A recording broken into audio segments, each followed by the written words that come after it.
مرحبا، رح نساوي اليوم وصفة سميتها كاسات غرام الشوكولا. كل مدمني الشوكولا رح يحبوها.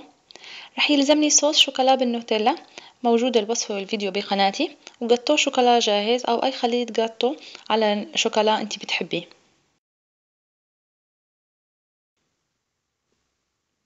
رح أقسم جاتو الشوكولا لأقسام.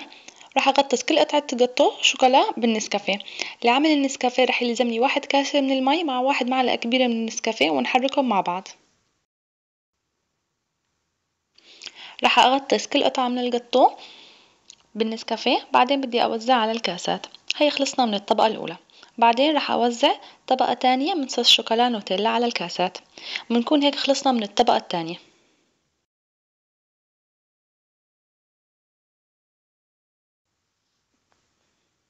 وبعدين رح أرجع أغطس قطع الجاتو بالنسكافيه، وبعدين رح أوزعهم على الكاسات، وبهيك بكون عملت من الطبقة الثالثة. ورح أكرر الطبقات لبين ما تتملى عندي كل كاسة، بس بالأخير لازم تكون آخر طبقة هي طبقة صوص شوكولا النوتيلا.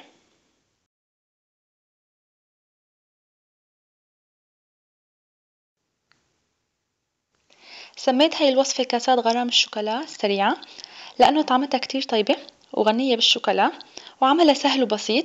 ممكن أي بنت ما بتعرف تساوي حلويات تعملها وتنجح معها.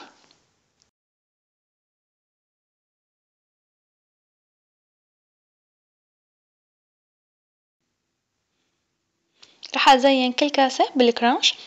ممكن تحطي قطعة من الشوكولا أو أي زينة عندك في البيت موجودة. صحة وهنا. تابعوني لمزيد من الوصفات على اليوتيوب سويت سبايسي ما، وأهلا وسهلا فيكم الاشتراك بقناتي. هاي الوصفة كتير دسمة، فالأحسن إنه يكون حجم الكاسة صغير.